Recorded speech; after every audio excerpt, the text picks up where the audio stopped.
All right. Good afternoon, everyone. I pray that you had a good lunch break, and we are back here for our 1 o'clock and culminating session of this um, annual session, this 2021 annual session for the Progressive Baptist Convention of Maryland.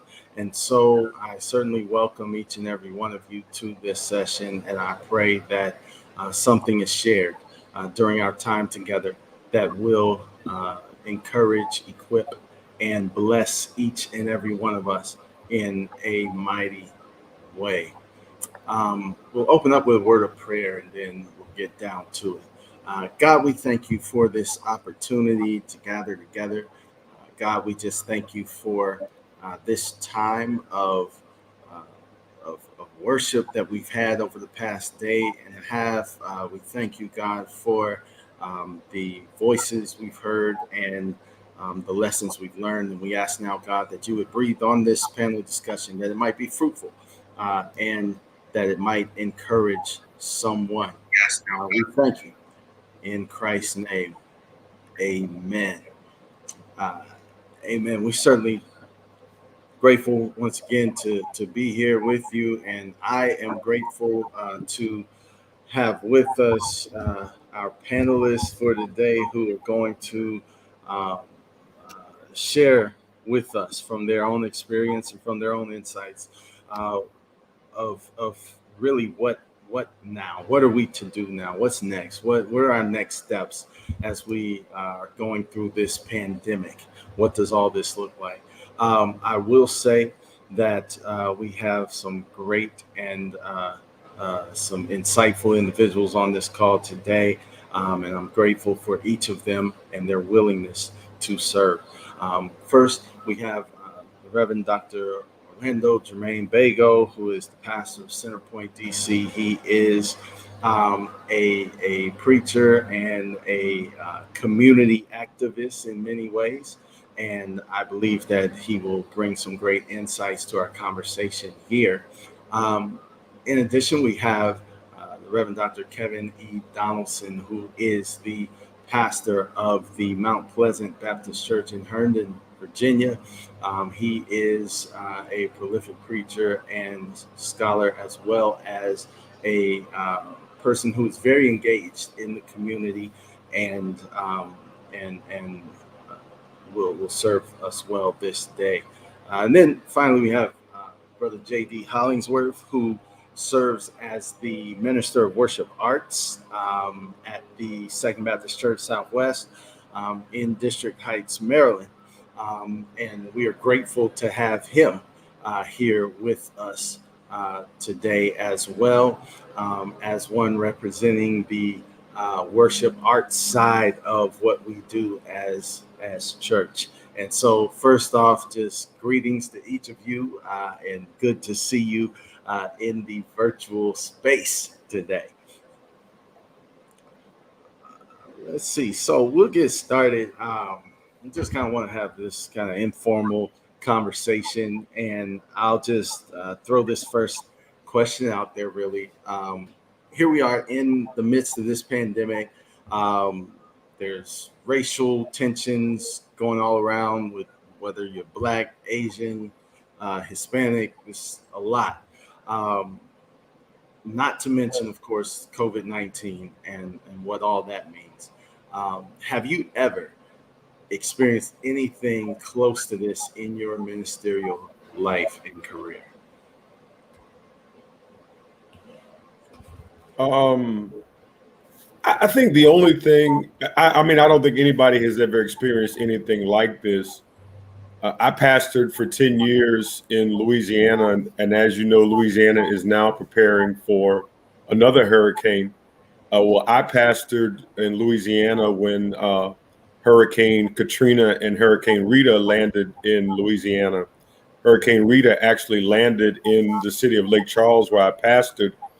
And so we were out of our homes and church for probably a month and a half, evacuated. I think that's probably about the closest I came. But even that, we knew that eventually, it was going to get better. And after a couple of months, everything was pretty back to normal. But this corona, here we are 16, 17 months in it, and we really just don't know when it's going to end. So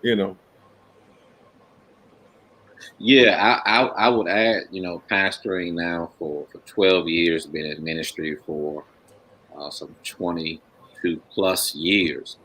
But there are a lot of nuances that we're experiencing in this present day. Dr. Baxter, you mentioned the racial tension and climate that we are experiencing. I would say to that degree, no, that's not new. What is new in that light is the use of technology and how everybody is now equipped with a video camera, right? But we can go back to Rodney King. Even the presence of a video camera did not guarantee that justice would be served. And so now here we are in the 21st century, where individuals have cameras, police are wearing body cameras, and yet we are still in the midst of this racial tension of how Black and brown bodies are constantly being devalued, and how police and authority do not see the use of cameras as a deterrent. So for that aspect, I would say no. This is something that we have experienced countless for generations. But we're also in this pandemic, and that is something that I will say is unprecedented. Even going back throughout the life of the church, this global pandemic that has really caused the church to be on pause for some 18 months is something that I will say that I have never experienced or read about in history. I think I would add to that from the perspective of arts and worship. No, we've never experienced anything like this. And so much of what we do in worship, even things we don't realize, are tied to connectedness, people being there, touching, hugging, singing. And not being able to do that has essentially eradicated the normal way we did things for the last years leading up to this forever, for lifetimes. And just that change has made us have to make adjustments, even when Dr. Vega was speaking on needing to try to figure out how to use technology, which is no good substitute for just being able to say hello to somebody and spend the time. So this is unprecedented, and we've had to create new rules to make this work. Yeah, definitely. I agree. It's been difficult. It's been interesting, and it has forced many of us to do kind of something different, so to speak. To look at different ways of doing things and to try to be the church in this season. The reality is that we are, especially in the Black church tradition, we have a tendency to be a touchy-feely, close-knit, family-oriented institution known as the church. We often refer to fellow church members as church family, right? And so that just speaks of the closeness and close-knit nature of what it is that we call the church. And so do you feel as though the church, we as the church, have met expectations in this season? Do you think we've done a good job of that kind of overall? And then even in your setting, what are some of the things that you've tried to do to meet those expectations? Dr. Baxter, I was just thinking about something. I wanted to go back to JD's being over worship and art. Mm-hmm. I wonder if our style of worship will change post-pandemic. in terms of the songs that we sing. So for the Black church, music was very instrumental because they told the stories of struggle and overcoming, right? And I think a large part of the Black church in this present day has moved away from what we have deemed to be our sacred music, our sacred hymns, and our anthems, and are focused a lot on praise and worship, hill song, type of music. And so I wonder, when it's all said and done, as we talking about how we shift in ministry, right? The changes we make post-pandemic, I wonder if the songs that we sing and even the sermons that we preach, right, are going to take a shift where they pivot as well. And I'm not sure, and that's why I wanted to ask JD, as he's preparing the music for the church, is there a shifting taking place in terms of the song selection?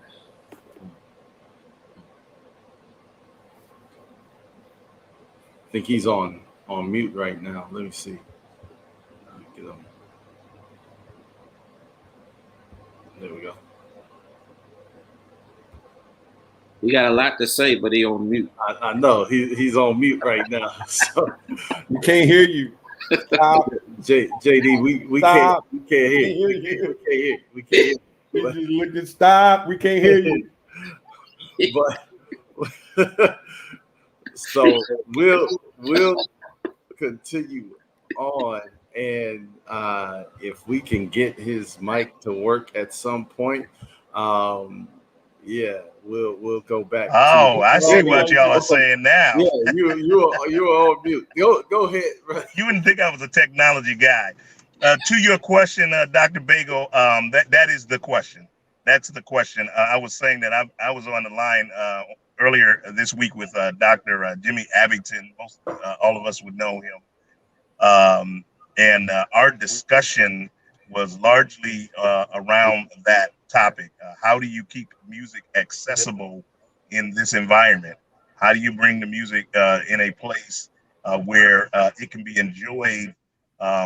Interesting enough, post-pandemic, we have to talk about, but what we enjoy pre-pandemic doesn't always translate the same way, even across the airwaves. We've all learned that. It doesn't sound the same. It doesn't feel the same. And in our setting, some of our folks have even been intimidated to use technology to continue to sing. And they literally are, how can we sing in this strange land? And I have to be honest to say that we haven't always found an answer for that. Some people just flat out refuse, and yet I need them. Yet we need them to continue to participate in that way. So it will be an interesting question. I don't think we have the answer. I think we have the opportunity to make some adjustments and probably go back to some congregational singing like we haven't done in some settings for quite some time, and try to make sure it's things that each generation can sing and that everybody can have access to and enjoy the worship as well. Yeah. And I think one of the things that we've had to realize is, kind of going back to the original question that you asked, is, what we're going to have to do as we evolve. There's some things that are going to work, and there's some things that are not going to work. There's some things we're going to try and say, you know what, we tried it. It just doesn't fit us. But you have to, as we continue to go through this pandemic, they just are things that we're going to have to try. That over these last 16 months, there are things that I did that worked well. There are other things I did that honestly didn't work well. We have to figure some things out. We have to figure out digital evangelism. That's a big part. That's something that we really, we are people who, we gave an invitation to discipleship and people walked down the aisles. Well, the reality is a lot of us aren't in church, and 75% of the people who we see are actually virtual. Well, how do we get them to give their lives to Christ? And and what happens is, and so you wonder, well, we hadn't seen anybody join, and well, what have we done? How have we evolved? How have we figured out this digital evangelism thing? There are things like that we are going to, and the reality is, and this is why it's so important, because the reality is virtual is a part of who we are now. There are some people who we're not getting back.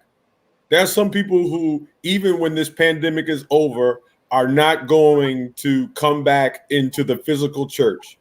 Well, we have to still be able to reach them.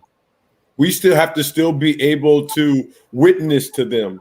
And so there are a lot of things that we're going to have to try to figure out. Something, as I said, some things are going to work. Some things are not going to work. It really depends on your local context, and but it's going to be hit or miss, and you can't be afraid. I think, what did we learn at Morehouse, Baxter? It was Dr. Mays who said, the real failure in life is what, not even trying. That's the real failure. There are some things that you've got to try, and it may or may not work. But, if you don't try it, it'll never happen. Yeah. And I think it's unfair to have an expectation in this season, right? It's how do you measure when there's no baseline?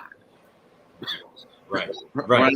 How do you determine if what you are doing has a degree of success? How do you measure it when there's nothing to base it on? Yeah. Right.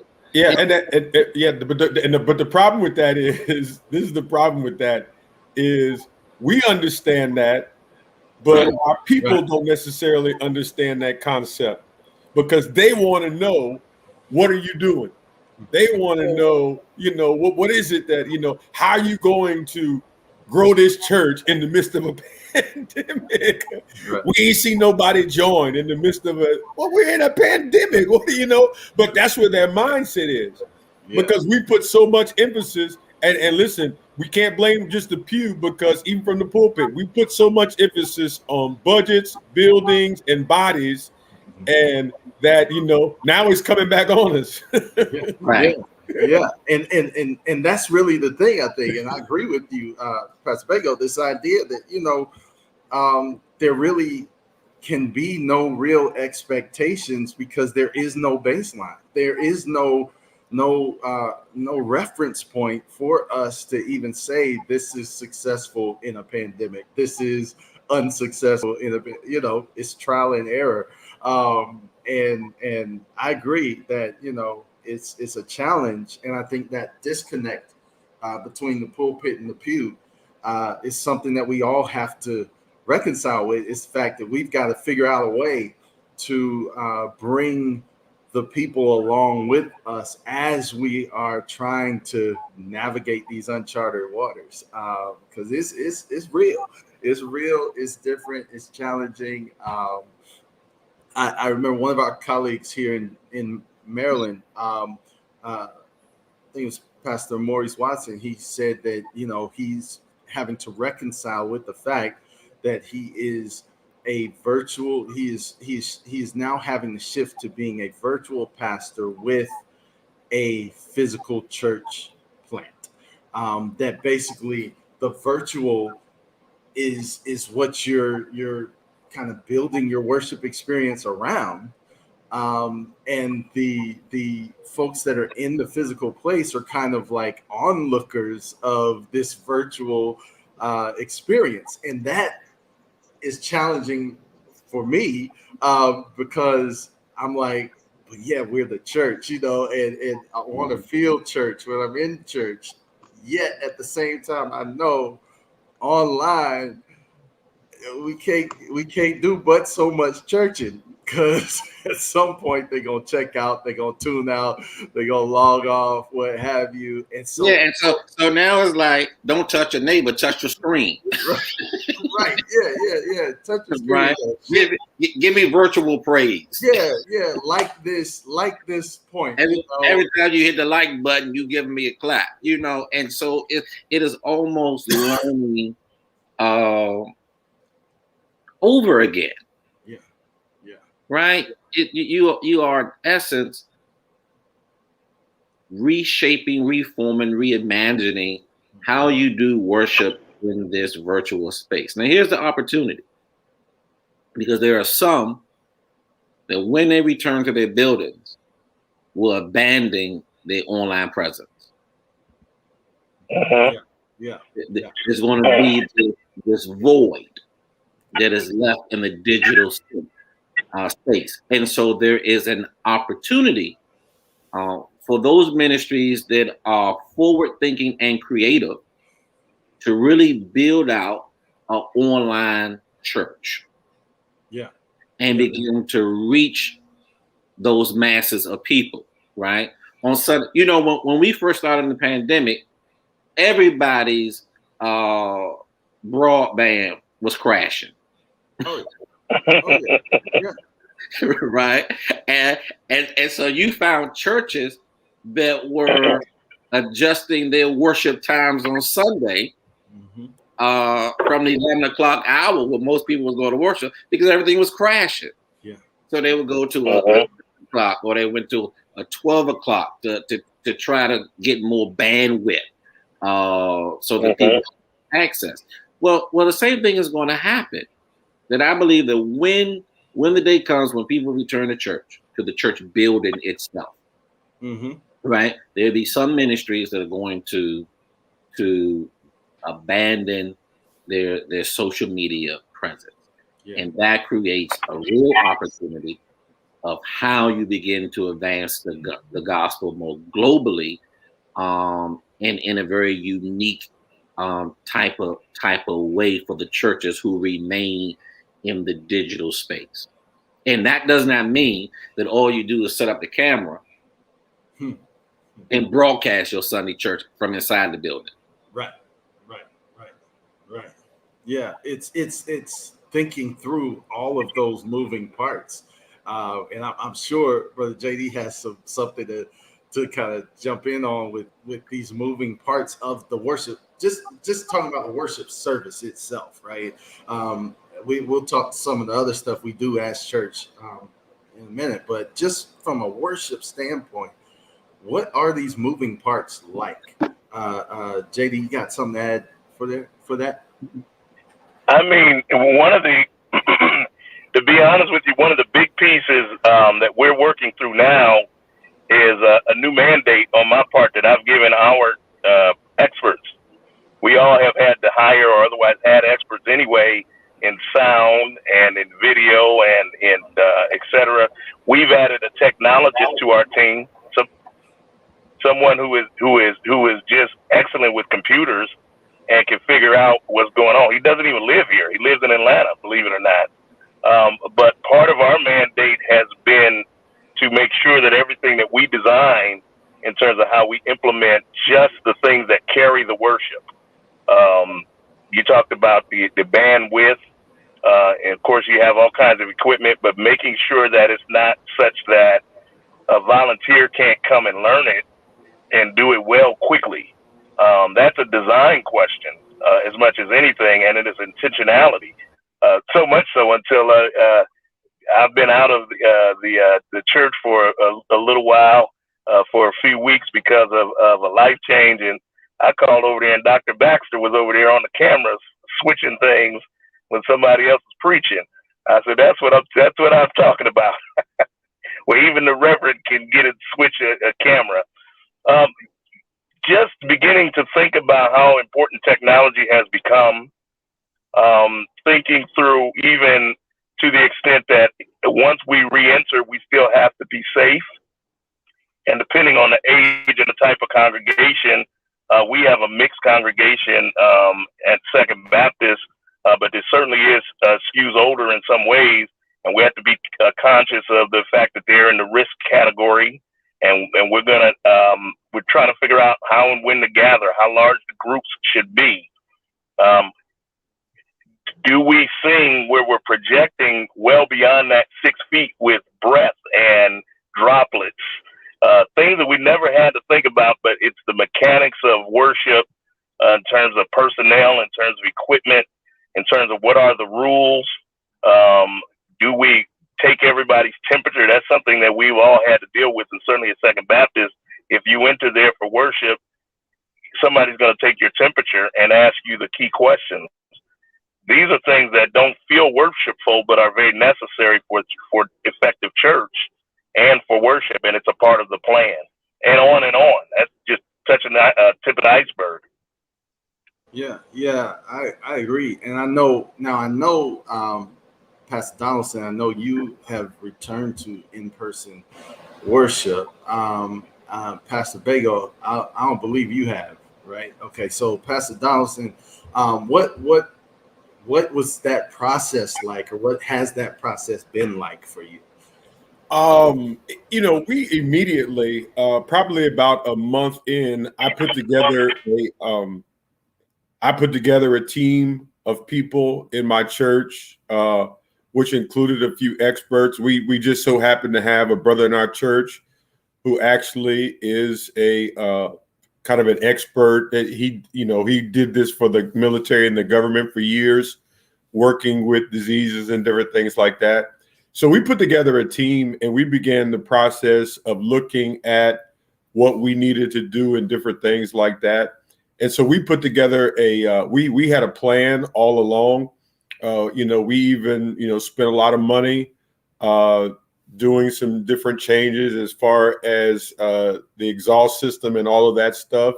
And we just put together a plan and made a decision that when it reached a certain level, we were going to do this and do that. And finally, the state of Virginia said you could come back. And so we already had a plan in place. We still have our protocols in place. Temperature check, mask, social distance, all of that. And so it's worked well for us. We monitor it. We actually our team meets every Monday night. We go over the previous weeks, if there's anything that we saw that we needed to work on, what do we have coming up, funerals, different things like that. And so it's been able to work for us. Of course, we still don't have, a majority of our people are still virtual. But we've had a lot. We've had activities on our campus that have worked. People really come out for that. We've had different activities on our campus, outside, just different things like that. So it's been a process. You got to do the work. My issue is churches that are opening up. They don't have a plan. They don't have a process. They don't have any procedures. They don't have any. No, that's not what we did. You can go on our church website right now, and the very first thing you see is COVID protocols.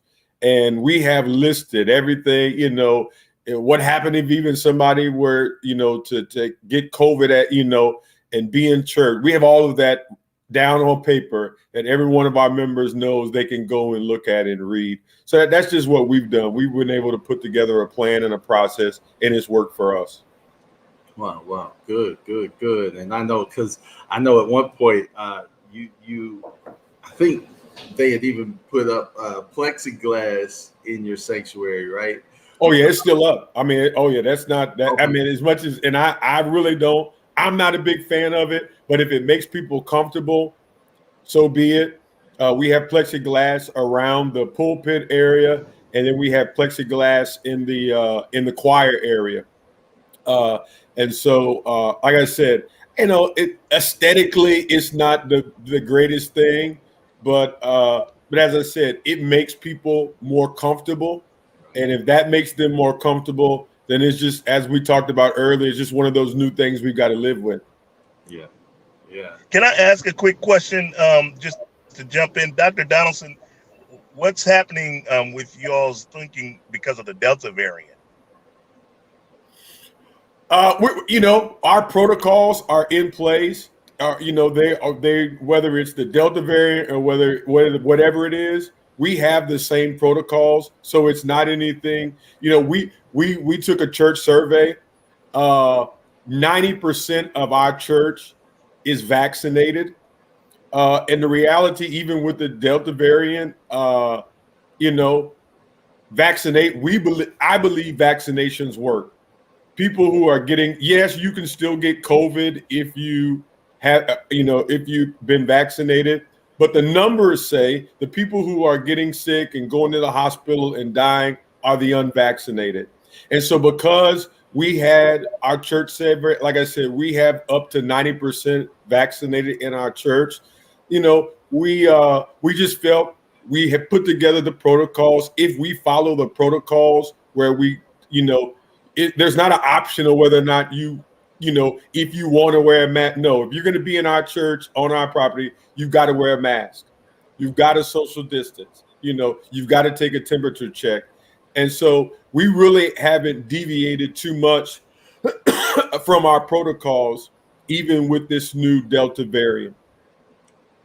That's good. That's good. And I know that because we did a survey as well, and one of the things that kind of slowed us from getting closer to reentry is the fact that the percentage of those vaccinated was not above a certain threshold. I was like, no, we want to make sure it's above a certain threshold, just for safety reasons and everything. And so, Lord willing, when we do another survey, we'll have the numbers up to where they should be.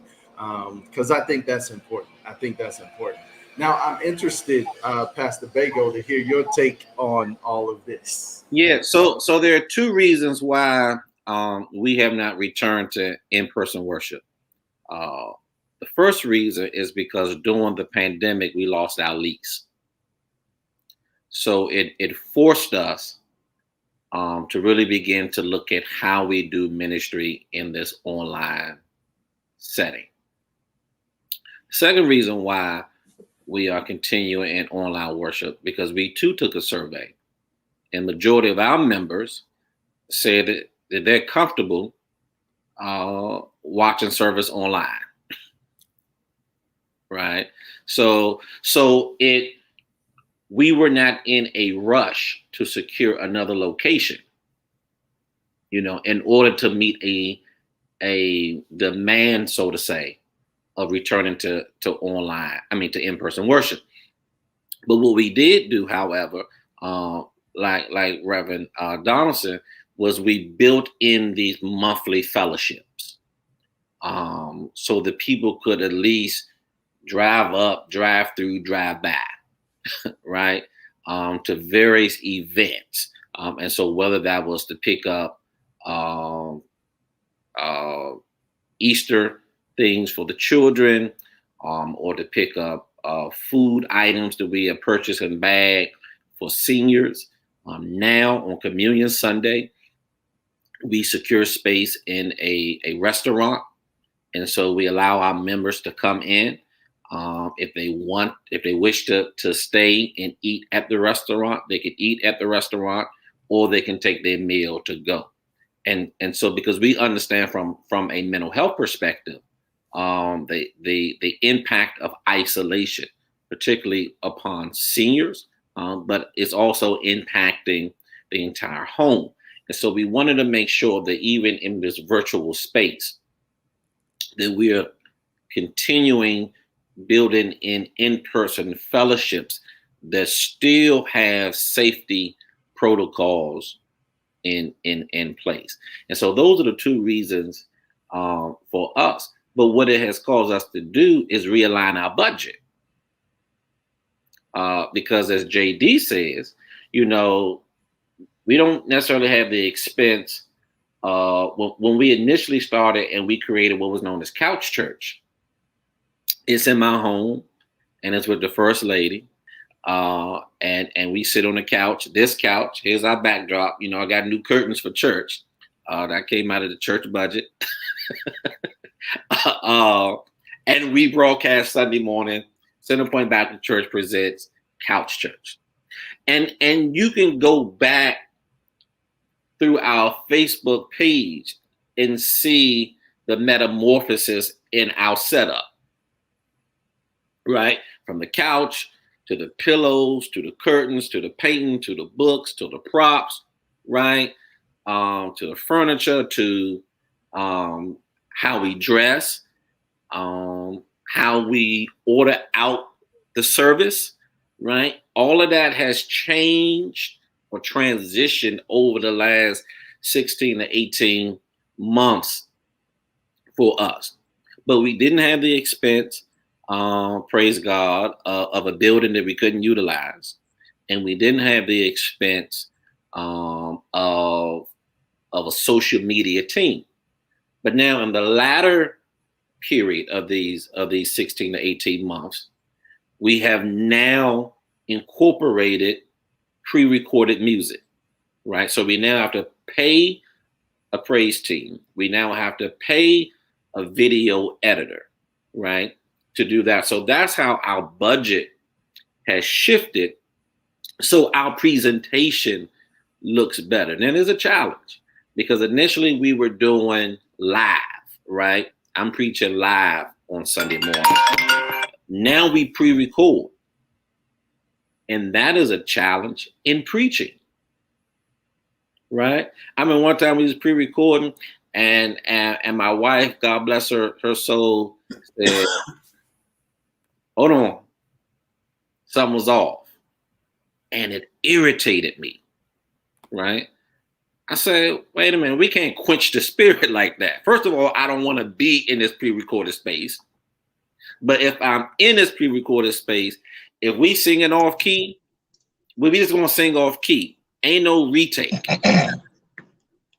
right? So it's learning, right? It's learning. It's learning new ways of ministry. Our service in person was 1 hour and 15 minutes. Our service online is 1 hour. And we're still trying to find ways to take that down to 45 minutes. Because it goes back to what you said earlier, Dr. Baxter, is how do you keep the people's attention? Mm-hmm. Yeah, that's real. That's real. Jay, did you have something to add, JD? Something that just ran across my mind. That was a rich. You said a lot of things there, Dr. Bagel, that matter. And if we look at best practices, we really can look to even operations like I feel Second Baptist has a good and improving operation from a technical and a video and media perspective. Dr. Donaldson's is well established and even better. And that's good because we get to look and kind of measure up to some of those things and see what we need to do. But the thing that ran across my mind, we all know Philip Carter, who's friends to most churches in the DMV. He said something recently that was so telling, that no one else but the church, no one else but church musicians, ministers of music, no one else but ministers at church have to produce. We have to put on our producer cap every week to come up with fresh material that's up to the standard. Not an R&B artist, not a jazz artist. They can go play the same thing over and over again. But many people who don't, or certainly didn't previously have the skill set, had to go and learn how to be a producer to come up with something that's acceptable. Because the news is that if you don't, and it doesn't sound good and it doesn't look good, they'll keep on cruising because they have the benefit of being able to just click and go somewhere else. And they can super shop on Sunday morning until they get to something that they like. And this has been very important because I think that it will carry over after the pandemic, and in so many cases it should. But definitely it's been a major challenge. And something that we should hold each other up in prayer about as well. How do you stay fresh when the news is breaking every day and you preached on Thursday? Or you preached, I feel bad for Dr. Baxter because I'm always asking him to preach his stuff as far in advance as possible. But I know he needs to be topical also. So the tension of, lack of a better way of saying it, between the two sets of needs, one being technical and organizational, and the other one being able to be the prophetic voice, that tension is very real. And it happens with music. It happens with everybody that has to present worship. But I'm certain that it's happening with ministers who have to preach as well. And I will add that you also want to ensure that you're not dating your messages, your content, right? Mm-hmm. So I no longer say good morning Mm-hmm. broadcast. I say good day. Yeah. Mm-hmm. Right? I never talk about the season, whether it's summer or winter or fall, right? Mm-hmm. Because I understand the content and how that content can be reproduced for other services, right? Mm-hmm. So as you talk about staying relevant, right? You also have to use a little caution that is not dated in the virtual space, right? Correct. And we, I ain't trying to throw nobody under the bus or nothing, but we've seen that happen in this virtual space when we do virtual worship services and somebody preaches for us. Yeah. And so they send us a sermon. And as you sit down and you listening to it, you're like, why are you talking about Sunday? Right. Right? This is Wednesday night revival. Why he calling out Sister Johnson? There ain't no Sister Johnson on here. Ain't no Sister Johnson. Right? and so if we are to remain in this digital space, the art of preaching has to change. The language that we use, the references that we state, right? We have to be mindful of that because the opportunity presents itself to take that service and edit it and use it on another platform or edit it, and not just on a virtual platform, to take it and chop it and edit it and use it on a radio broadcast or a digital radio, broadcast. So how do you? So that's the balance, right? To stay relevant, but not dated, but not dating your material. Yeah, and I think, like I said, I think this comes back to each church has to kind of figure out what fits best for them, because like we tried that didn't work for us. For some reason, it was obvious to our people when we were live and when we were pre-recorded, and we just did not get the same response in our pre-recorded stuff that we did live. And so we early on we did a couple of pre-recorded, and so we've everything that we've done just for that reason. We've continued to remain. We do it live. Even the revivals that I've done, I just go ahead and tape them. I've tried not to kind of send some, as you said, because I've seen several people do that where it's obvious that they just send in a Sunday morning sermon, as you said. But I think, like I said, and that's the one thing about this that has been interesting to me is how different churches have, it's so what, there is no, that's one thing kind of about the Black churches is especially the Black Baptist. So we've all been, we all kind of the same, and we all kind of, do pretty much the same thing. But this COVID is different. What works for one church just absolutely may not work for another church. And it's just that's the kind of, that's the whole trial and error thing that we're going to have to continue to go through as we continue to navigate this. Yeah, that's what's interesting about that. I'm sorry, Doc. I just wanted to insert the point that the in a previous life, when I lived in Ohio, I was a newspaper editor. I was literally the religion editor for one long while, and we had a concept that we called evergreen. In other words, things you could write that would last. They had lasting power, right? And you wrote it in such a way so that it could come up again and again, could be utilized, etc., or it could be ready for use at any time. And it seems to me that COVID is definitely separating some people that can figure out in terms of preaching best practices for being able to thrive in an environment where what Bago was describing.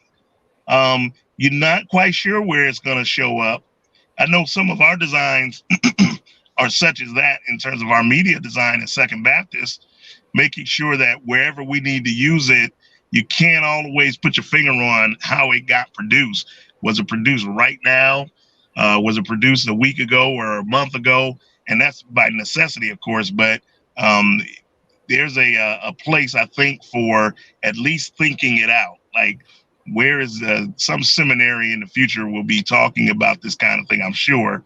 But how do you preach in such a way where you're not always tied to the moment, but you're still relevant and still fresh, is evergreen, so to speak. So that was a thought that I had based on what Dr. Donaldson said. I think there's going to be a whole lot of cohorts in the future. There will be. And looking at different dimensions of the Black church, pre-COVID, COVID, and post-COVID. And so I think that's going to present a lot of opportunities for seminaries as they look to create these new cohorts. Yeah, it's going to be interesting because, it is difficult. It is. I'll say it's difficult preaching on Tuesday when the sermon's not going to go live till Sunday after next. That's difficult, but you trust that the Holy Spirit is going to inform you in a way and lead you in a way to be relevant whenever it's presented. Case in point, I actually got a call from a friend of, I believe, several of us who are on here in Memphis earlier this afternoon, and he asked if I could preach for him tomorrow, and I was like, sure. I said, I'll see what I can send you. But it's one of those where, yes, you go back and look at the sermons you preached, but you got to select something that doesn't date you. That's not like you sitting there talking about, the election and Donald Trump. And here we are, a year past, almost a full year past all of that, but you really pulled it on that message. And so you want to send it. No, you can't do that. And so those are the challenges that we run into. And I see Sister Morel ask the question, how do you get these wonderful points to preachers, churches, ministers not on today? Through the Maryland Baptist Convention. Right. One, like it, share it, and tell your friends about it. It's going to be on our YouTube channel as well as our Facebook page. But it's the first of many. I do plan to have several of these, over the course of the year, just so that we can have different perspectives on what ministry looks like today, but also from the medical perspective to hear from some of our medical professionals and see what they have to say about these things, and some others as well. Even more of a media kind of thing, right? Where we may get folks like Sister Ebony on here and some others that I know that do media relations and other things and talk about what that looks like today, because it's a challenge. Lord knows. Hey, look. Sunday I'm preaching the courage of Peter, right? Mm-hmm. And I wanted to say, some of y'all got more faith to walk up crates. Don't do it, Doc. Than to get out of the boat. Don't do it. It's relevant today. It's relevant today. But I hear what you're saying. A year from now, 5 years from now, folks are like, what does that mean? Hopefully a month from now, they won't know. Hopefully a month from now, it'll be over with. Right. Doc, I have something I'm interested in your insight and maybe other insights.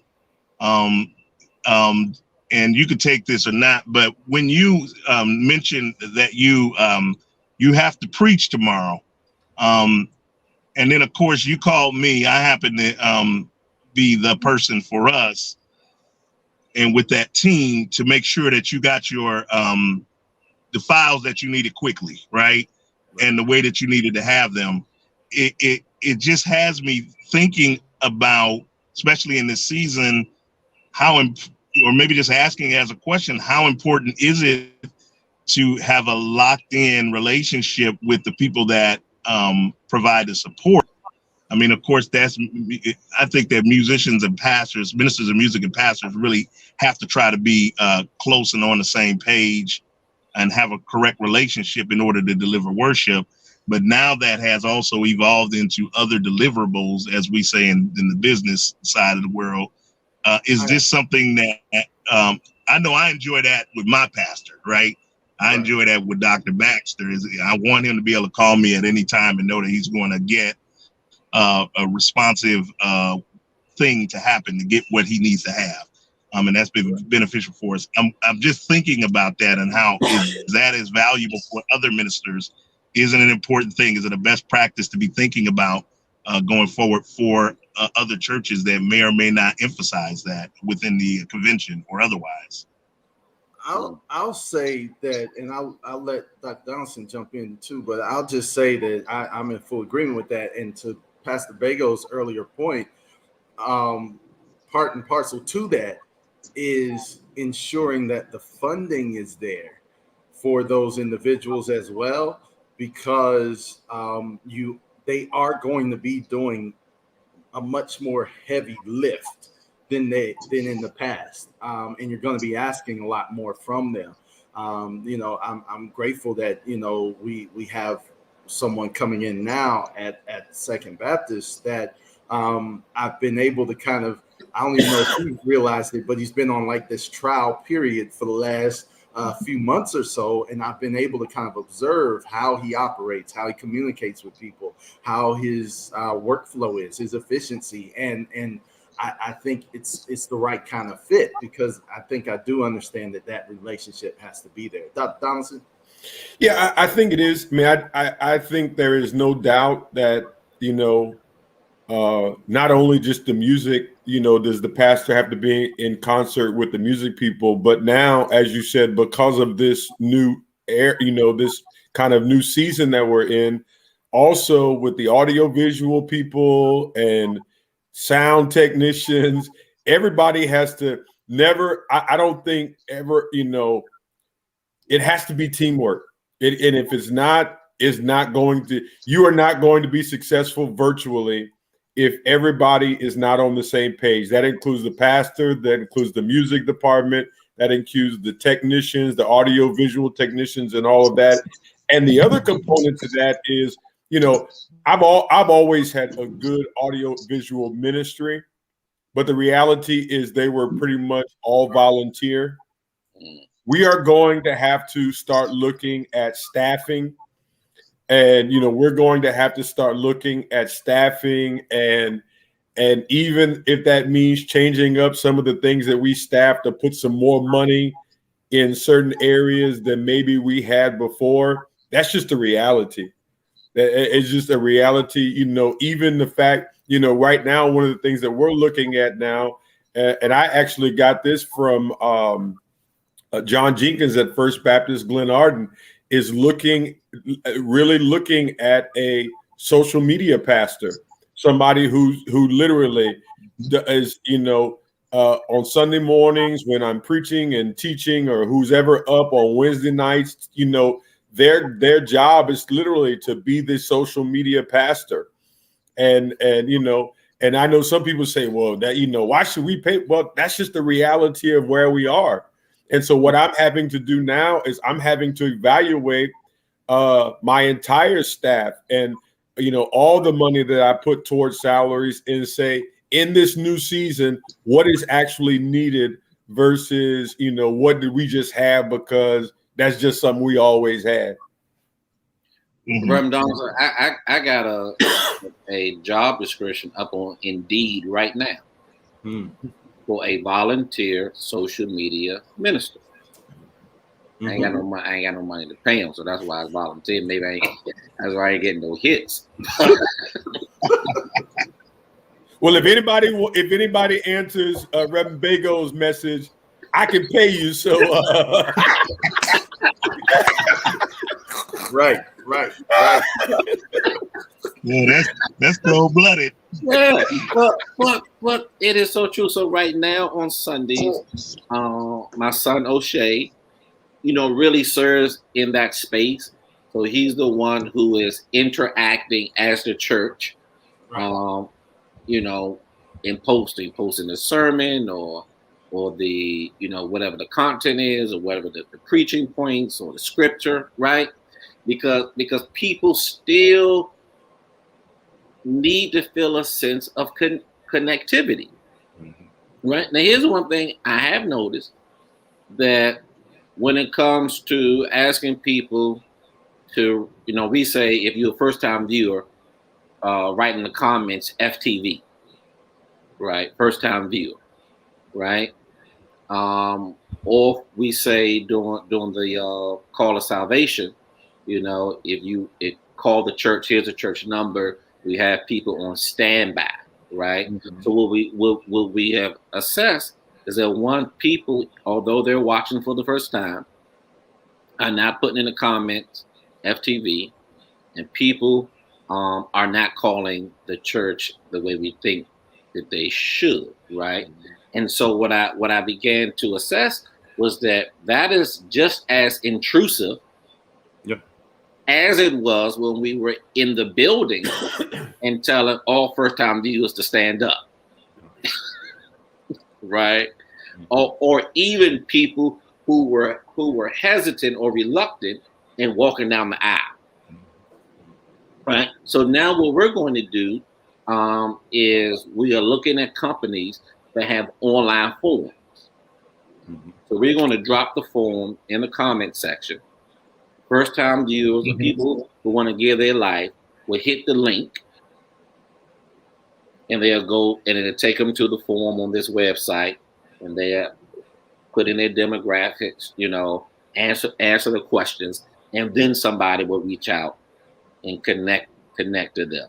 Because again, now you're in this global space, and you may not want everybody to know your business. Yeah. Right. And that was definitely something that we learned. It just, they weren't responding.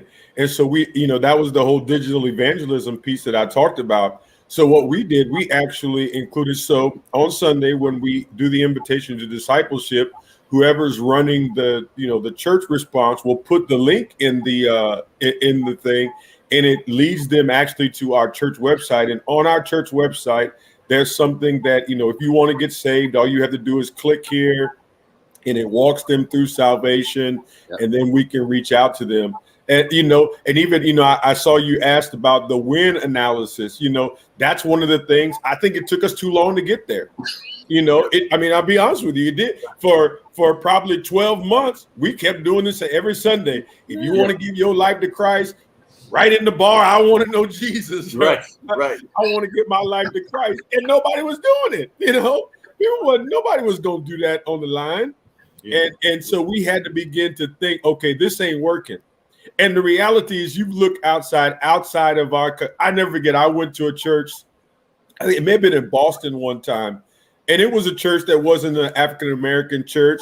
And I was reading the program, and it was at a funeral or something, and I was reading the program, and it literally, at the bottom of the program, it said something like, if you would like to join our church, you can call this number or do something. They never did an invitation to discipleship. They ain't have nobody walk down the aisles. And so I asked somebody who's a member of that church, and they were telling me that they felt like that's a better, to them, that is, they've had better, success with that than doing it the old. Now I know for our culture, that's like the Holy Grail. Well, and to that point, Pastor Dawson, we thankfully, there were some folks around me. It wasn't even me, but folks around me that mentioned to me, Pastor, perhaps we should do this. And it was early on in the pandemic, like last summer sometime. And I was like, okay, let's do it. And so we have that form where, I mean, all they have to do is click on the link and it takes them to this form on our website. They fill out the information, whatever, and it gives them an option. It's a multi-use form. So if it's your first-time visitor, it works for you. If you want to give your life to Christ, it works for you. If you just want more information about church, it works for you, whatever. But that has helped immensely. But the reality is, even with that, I still had leaders and particularly even deacons, asking me, well, Pastor, do you want us to go down the Romans road with them? And no, I'm like, well, look, I mean, reality is that in this season, that looks different as well. Like all of these things, look, you aren't going to be able to sit next to somebody, open your Bible, and go through certain passages with them side by side. No, you got to think outside the box to do these things that are necessary, because discipling people is necessary, but it's got to look different. Even our new disciples classes look different now. They're now, and it's actually been a great success, thankfully. Where we're able to meet people and do 3 sessions with them, and I think there were 3 Saturday sessions with them, and we went through, and each session was only about 45 minutes to an hour, no longer than that, and you're literally getting them to the point where now, okay, I feel integrated in the church. I feel like I'm a part of it, because it's difficult when you're not coming together. To make sure that people feel that connection. And I know brother JD and his wife were 2 of the ones that went through that new disciples process. And I think it's been one that has been fruitful for those that did participate. So yeah, it's real though. It's a challenge. And that win analysis is important. Like, there are a lot of things that we haven't done well. There are a lot of things that we did very well, and there are a lot of things that are just right there in the middle. It's like, we can just improve on it this way, that way. Particularly when it comes to discipleship, I think, and social media efficiency. I'll put it that way. Like having that active presence where during the service somebody is actually actively engaging with people. That's important. That's something that I think all of our churches need in this season. I think at Second Baptist, I know we can do better with that. But it's all trial and error.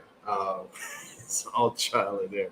But I'm going to fill out both of y'all's visitors cards, because I'm going to be a watch care member at the Mount Pleasant Church and at Centerpoint. I'm going to be a watch care member. I'll send you the link where you can pay your tithes. That's right. But look, that's so critical, right? So now when I do the offering, right, I give appreciation to the tithers, right, as a demonstration of stewardship and discipleship, right, and then I acknowledge our regular givers, right, whether they're giving a love offering, seed offering, or sacrificial offering, right? Yeah. Because you don't want to leave anybody out, right? And so you have members who are giving, but you also have people who are giving because of your virtual presence, and you have to also work to acknowledge them as well, and so I think. And it goes back to language, right? We have to kind of shift. Do you think, I've got a question that I kind of have been going through on my head is, and as pastors, I know it's something that we all deal with, but it's interesting that a lot of our response in during this time has been based on the finances of the church. Because every pastor I talk to, whether they're in church, whether they're out of church, whether they got a whole lot of members, whether they have a whole lot of members, when I ask how things are going, one of the first things inevitably that everybody talks about is, well, my money ain't really changed a whole lot. I've kind of stayed the same, where I am with that. And I wonder, has that kind of limited, because the reality is, and thank God that a lot of people, have not gone, if they've gone down a little, they haven't gone down a whole lot. Has that, well, as long as, my money ain't really changed a whole lot, I'm not really going to do a whole, I'm just going to kind of keep doing what I'm doing. I sense that, and I wonder, as long as that's the same, will that stop us from really evolving and really changing? Yeah, I think that it can. I think it can if it's not placed in the right perspective. Because I've kind of approached that a little differently, to say that, yes, thanks be to God, the money has not shifted greatly in one way or the other. It's kind of held right there in that kind of middle space, which I'm glad about. I'm grateful for.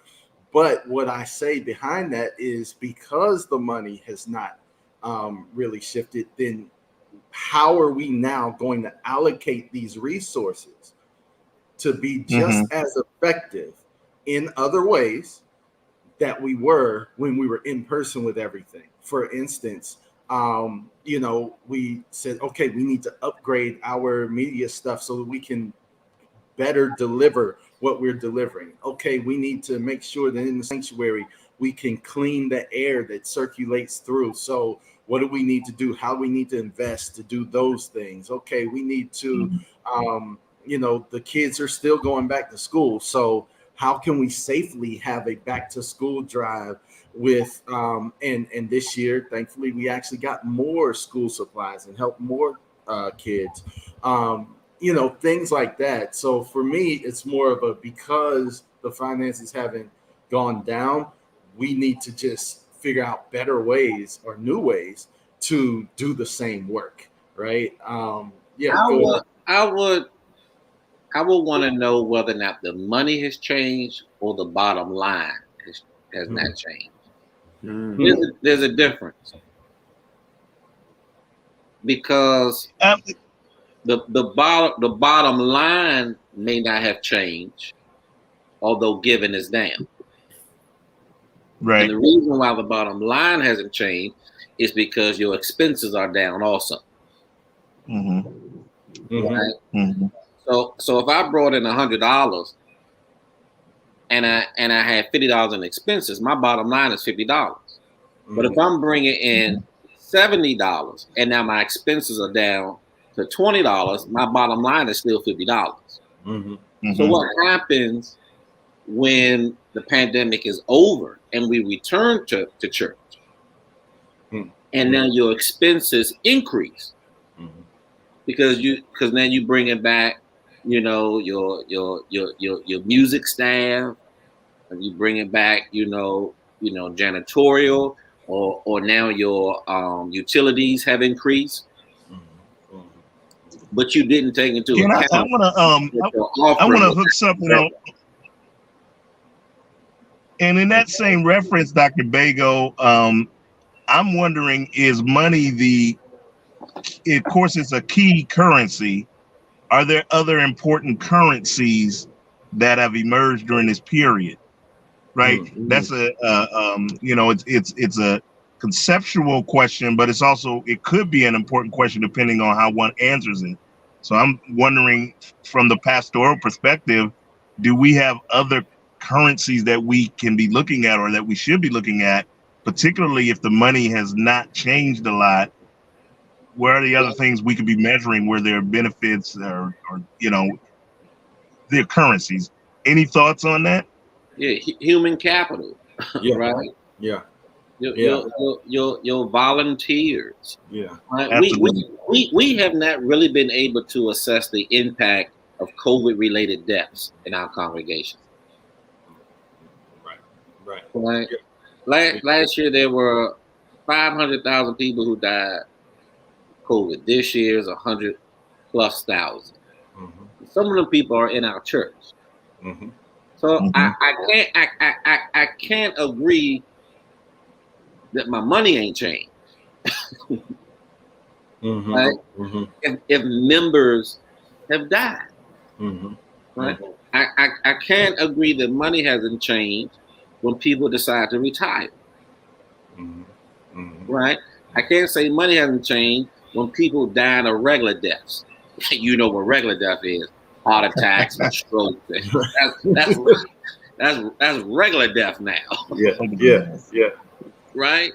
So all of that has an impact, and so that's why I say, no, maybe your bottom line hasn't changed, Right. but you're not back in a place of normalcy.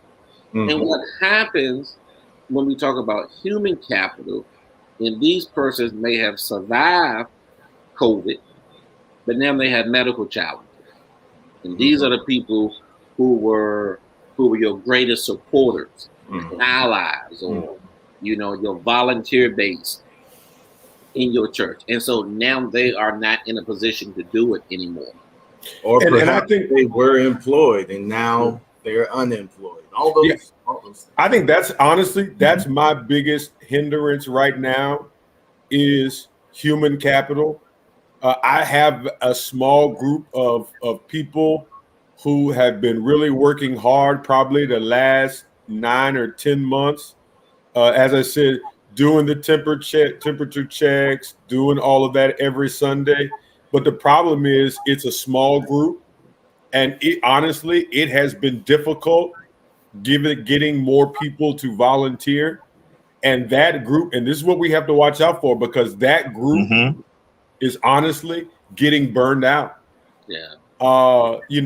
We've even talked about the month of October, giving them a break. September, we're celebrating 155 years. We have a lot of activities in September, but we've talked about in October giving our volunteers a break because they've literally been working for 12 or 13 months straight. And there's everything we do is that small group. And we have not been able, and that's one of they're talking about the win analysis again. Yeah. I don't know what it is. We just have not been able to get more people to volunteer. At one time, I think, concern for health was a major issue, but then people be in Jamaica and Cabo and everywhere else. I don't know if health is I think now it's more of a convenience thing, I just think it's a convenience thing. And so human capital, right? As you said, human capital right now is my biggest thing. I just can, that's where, we talk about, failure. We just have not been able to get the volunteers. Yeah, I agree. We've had some of those challenges as well, across the board, right? Musically, getting a solid rotation of people willing to sing. That's been a challenge. There are some of those with the greatest voices that, you look for, but they're not willing, and so you end up using the same people over and over again, and we all get criticized for that. But then also, you have the whole component of just making this thing work in this season. Those individuals that are working week in, week out, on and on, burnout is real. And one of the things that I did toward the end of last year was I did my part to try to pre-record all my messages through the end of the year by mid-November. And we got it done. That way, my media team and folks that have been tirelessly whatever, they basically could get the bulk of December off because they were burnt out. I could tell. And, we're kind of hitting one of those seasons now where it's like, okay, let me figure out ways to give certain people a break because they're working that hard, and you're not. And this is when you understand the importance of not dating your messages. Right. Because for the month of September, you can do a whole Second Baptist rewind. Yeah. Right. Yeah. Which was, and all you're doing is going into your archive and bringing forward a whole series, right? There's not dated by time or date or location or major issues, and so now everybody gets a break. Because here's the truth: as we talk about volunteers experiencing burnout, let's not forget pastors who are experiencing burnout. Right? We were already under stress pre-COVID. We can look at the numbers of pastors who were having mental health challenges or walking away, from ministry, or committing, suicide and those type of things. That was the reality that we really never discussed. Right? Now you're adding COVID, where we are trying to really figure out to a degree our call. Right. Because think about it, pastoring is, it's common knowledge that pastoring is one of the loneliest professions or vocations that exist, right? I don't care how tired I was during the week. Come Sunday morning, right, I felt revived. Right. Right. But now throughout the week, I didn't get up to 9 o'clock. But on Sunday morning, I got up at 6 without an alarm clock. Yeah. Right. But now we're in this space, and as we're talking about burnout, the responsibility on a pastor to try to figure out church in uncharted territories. Right. And there were times in a physical sense where we pressed our way to preach or pressed our way through a sermon. And sometimes our people are either unaware or forget. They're like, they are going through stressful times in this COVID environment. It's not easy for a pastor. Right. Right. Because we're not in church on Sunday mornings, or we're not Bible study and deacon meetings in person. That don't mean we got time off. Right. If anything, I think we are working that much harder now. Definitely. There ain't no doubt about it. I work much harder than that. Yeah, there ain't no doubt about it. Yeah. Go ahead. I'm sorry. Go ahead. No, go ahead. No, I was just going to just say that what you're talking about there, Dr. Bago, and this general subject, particularly of burnout, we talk about human capital. It really is resonating with me because I think that even when we talk about the idea of currency, right, and I think that is a thing that goes back and forth. I believe we can minister to pastors in a way that let the pastor know you're valued. It's not always going to be money. Maybe it will. Maybe $100 in cash app at the right moment make them feel good. But it's so many ways. Not excluding even now. I'm making my return plan from a paternity leave, right? That I didn't have to work out. And the currency was that as a person who is staffed at the church thought enough of my life and me as a person to, first of all, feel sorry for me being like Abraham and having a new baby with gray hairs in my beard.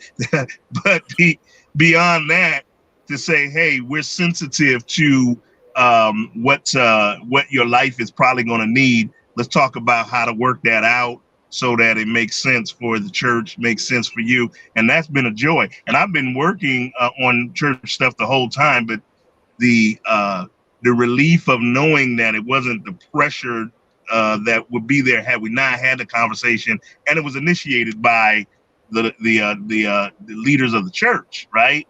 And that's currency. Like, to me, and that's not why I asked the question, but now that we're talking through it, what a blessing, right?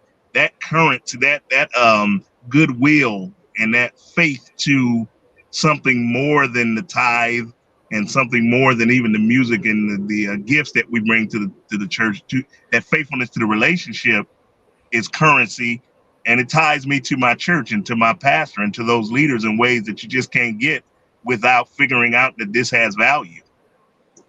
Yeah. So I just wanted to throw that in there. Yeah, I see Sis Henrietta Scott made a comment and basically said that, to ensure that those that are working that tirelessly, that they're shown a deep appreciation, which I know that the leaders on this call at their respective churches or what have you are very cognizant of that. And I know that they do that as a part of habit anyway, of appreciating those that do work. And it's important. And so as we begin to kind of wrap this up, from each of you, is there kind of a final kind of thought, statement, comment that you want to make when thinking about, where we are, where we're headed, and what it means for the church and leaders in the church? For me, I think it's just, I hope people have an open mind. As I told my church, as we prepared to go into to 2022, evolve is going to be our word. And you just got to be able to open up your minds and think outside the box, to open up your minds and look and see what it is that we can do. Our foundation will always be Jesus Christ and him crucified. That will never change. But we've got to be open to looking at church and doing church different. Yeah. And if we don't do it, we're going to suffer. Yeah. And so that would be my one thing to anybody who's listening on the line today is don't have such a closed mindset that because you've never done it that way or because of tradition or any other thing, we can't do this. I can do all things through Christ Jesus. That's been my mantra throughout this entire thing. Just open up your minds.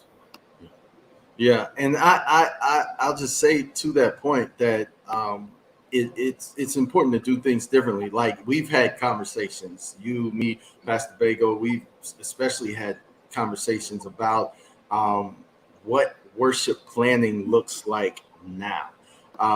Whereas we had a tendency to do that in silos in the past, by ourselves, kind of just tunnel vision, what have you. Now we realize that, like, as pastors, even, we kind of need each other to help us navigate this uncharted territory. And so even with worship planning, all of us are kind of evolving into, being able to, okay, let me see, Pastor Donaldson, what are you looking at? Dr. Bago, what are you looking at? Like, even sermon series, sermon series, themes. We need each other. Because we're all in this.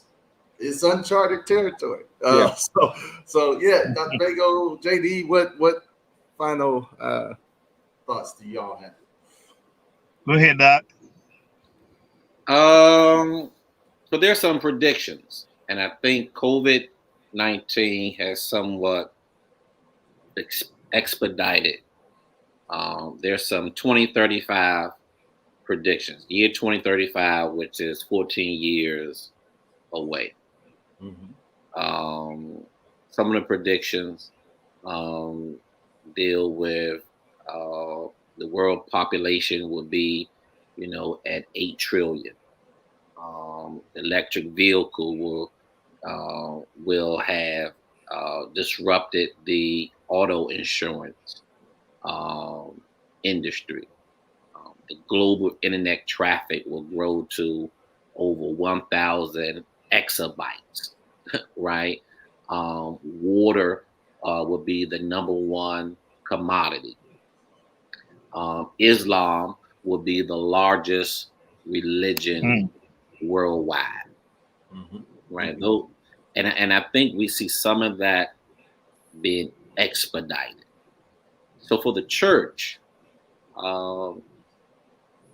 we know the purpose of the church, the global church. But I think every individual church must put itself in a position to engage with its mission.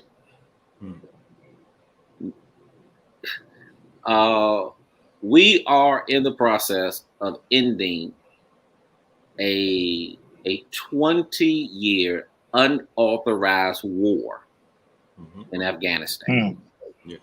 Right? I say unauthorized because only Congress can act and make an act of war. Right? So Congress didn't pass the legislation for war, but there was a mission tied to Bush number 2. Go into Afghanistan, eradicate terrorism, Taliban, and all that type of stuff. And 20 years later, they pull out of Afghanistan, and within 3 days, the Taliban captured the country. I think we ought to look at that as it relates to the church. If for 20 years or 10 years or for 50 years or 100 years, we've been on this mission, and COVID happened. The tragedy will be if we return to church post-COVID and try to function as we did pre-COVID without first accessing the validity of our mission in a new era. Yeah. I like that. But JD? Barack Obama's White House had a saying, I don't believe they originated the saying, but they would say, never let a good crisis go to waste. And from a worship arts and even from a broader Black church perspective, I think that echoing what the two ministers here have said, if we get to the other side of the pandemic and try to return to whatever status quo was before then, we missed it. It was a crisis where we had an opportunity to appreciate new skills we needed to have, opening up where people could come and get involved in ways that they hadn't before, and producing a much, much better outcome as far as what we're putting out there for the world to see, that would hopefully attract them to come to Christ and attract them to come and be a part of what we do. And if we just go back to how it was without taking these lessons into the future, then we will have let this crisis go to waste. And I don't believe that would be a good stewardship for the church in terms of what God gave us. He did give us deliverance from this, and he did keep us. He also gave us an opportunity to become so much more effective and to do it quickly. And so I think that the forward-thinking church, the forward-thinking worship arts and music ministries and media ministries will take these lessons and go and be way more effective than we were able to be a year and a half ago. Wow. That's amazing. I'm right there with all of these. We are Christ-centered. We are teaching, preaching Jesus and him crucified. But at the same time, we are realizing that we are in a new season. We're in a different time, and we have to be able to live into God's expectations of us in this season. And so I'm hopeful. I am excited about what God can and will do through our churches and even through our conventions. There are some that say conventions are dying. I do think conventions are dying. Conventions have to die in their present iteration. They have to shift. They have to change and become what an entity that is actually relevant to the churches that are aligned with those conventions. And so we aim to do that. We aim to be that as we move forward. And so I am grateful once again to all of you serving as our panelists today, Dr. Bago, Dr. Donaldson, Brother J.D. Hollingsworth. We are grateful to God for your participation and your insights and wisdom that you've given us this day. I will just say before we close out, this is the final session of our 2021 annual session for PNBC. And I will just say that for the Maryland State Convention, we're grateful for each of you who have joined us, and to our outgoing president, Pastor C.E. Riley. We are grateful to God for you and your service, and to the incoming cabinet. As the newly elected president, I say to each of you, I'm excited about what we're going to do as a state convention, and I believe that the best is yet to come. I'll say by way of announcement that our installation of officers is scheduled for the 25th of September, Saturday, September 25th. We are scheduled to install our newly elected officers to the State Convention of Maryland. So stay tuned for the information as far as how you can access that streamed service or what have you. And we look forward to that session. We'll have some leadership from our national body and our regional body who will be installing us. And so we're grateful to God for that.